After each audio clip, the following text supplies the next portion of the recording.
ایک بادشاہ کو مال اکٹھا کرنے کا بڑا شوق تھا، اور وہ مال اکٹھا کرنے میں لوگوں پر ظلم کرنے سے بھی دریغ نہ کرتا، اور اس نے ایک کمرہ پورا کا پورا مال کا بھر لیا اور اس کو لاک کر دیا، تالا لگایا، اور اس کی 2 چابیاں بنوائیں، ایک اپنے پاس رکھی تو ایک اپنے وزیر کے پاس، اور تیسری چابی اس نے اپنے گھر والوں کو بھی نہ دی، اور وہ کبھی کبھی اپنا دل لہلانے کے لیے اس خزانے کے پاس جاتا، اس کمرے میں جاتا جہاں اس کے ہیرے جواہرات سونا چاندی پڑی ہے، تو دل کو تھوڑا سا سلانے کے لیے وہاں چلا جاتا، کبھی ہیرے پکڑتا تو کبھی جوہرات پکڑتا۔ تو ایک دن اتفاق ایسا ہوا کہ وہ اس کمرے میں گیا اور وہ ہیروں کے ساتھ دل جوئی کر رہا تھا، اتفاق سے ادھر سے گزر اس کے وزیر کا ہوا، تو وزیر حیران ہوا کہ یہ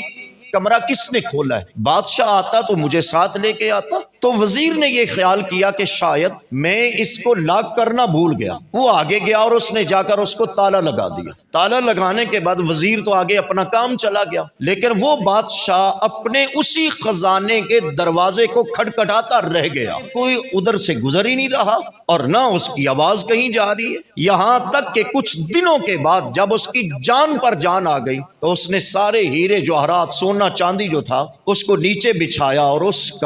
اس نے جو ہے نا ایک پلنگ بنایا، اب اس کے اوپر لیٹ گیا ہے، انتظار ہو رہا ہے موت کا۔ تو جب عین جان کنی کا وقت آیا تو کوئی چیز نہیں تھی جس سے وہ کوئی وصیت لکھ سکے، تو پھر اس نے کسی پتھر پہ یا جناب محترم کسی چیز سے انگلی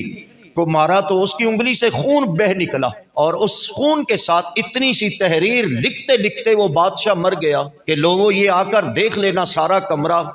ہیروں سے بھرا ہوا تھا، سونے چاندی سے بھرا ہوا تھا، اتنا سارا مال جو میرے نیچے بھی بچھا پڑا ہے، میرے دائیں بائیں بھی پڑا ہے، لیکن میں سسکتا سسکتا مر گیا ہوں، مجھے ایک گھونٹ یہ پانی کا نہ دلا سکا، میں اس حال میں مر گیا ہوں۔ یہ مال اس قدر بندے کے ساتھ چلتا ہے جس کے لیے ہم نمازوں کو بھول گئے، اور قرآن کی یہ آیت ہم سے تقاضا کر رہی ہے، یا ایھا الذین آمنوا لا تلہکم اموالکم ولا اولادکم عن ذکر اللہ، اے ایمان والو تمہارے مال اور تمہاری اولادیں اللہ کے ذکر سے تمہیں غافل نہ کر دیں۔ اور میں نے شروع میں عرض کر دیا اللہ کے ذکر سے مراد نماز ہے، اللہ کے ذکر سے مراد اللہ تعالیٰ کے احکامات ہیں۔ ہم اگر اپنی دکانداری میں نماز کو بھولے بیٹھے ہیں تو قرآن کی اس آیت کے مطابق اپنے آپ پر غور کیجئے گا تھوڑا سا، اور سوچئے گا کہ کون سے پیسے کمانے کے لیے میں نماز بھولے بیٹھا ہوں، کون سے مال کی لالچ میں میں نے اپنے ماں باپ کو گھر سے نکالا ہوا ہے، کون سے مال کی لالچ کے لیے میں نے اپنی بہنوں کے لیے دروازے بند کر رکھے ہیں، کون سے مال کے لیے میں غریبوں یتیموں کو دھکے دیتا پھر رہا ہوں، اور کون سا یہ مال ہے جو لوگوں کا حق میں دبا کے کھا کے بیٹھا ہوں۔ یہ مال کہاں جائے گا صاحب؟ جب آخری وقت آئے گا تیرے کانوں میں روئی ٹھونس دی جائے گی اور تیرے انگوٹھے باندھ دیے جائیں گے اور تیرے بدن سے یہ لباس اتار لیا جائے گا، یہ قیمتی انگوٹھی ہے یا گھڑی ہے، اسے اتارا جائے گا اور تجھے وہ کفن پہنایا جائے گا جس پر جیب کا تصور نہیں ہے۔ وہ وقت کا بادشاہ سکندر ذوالقرنین،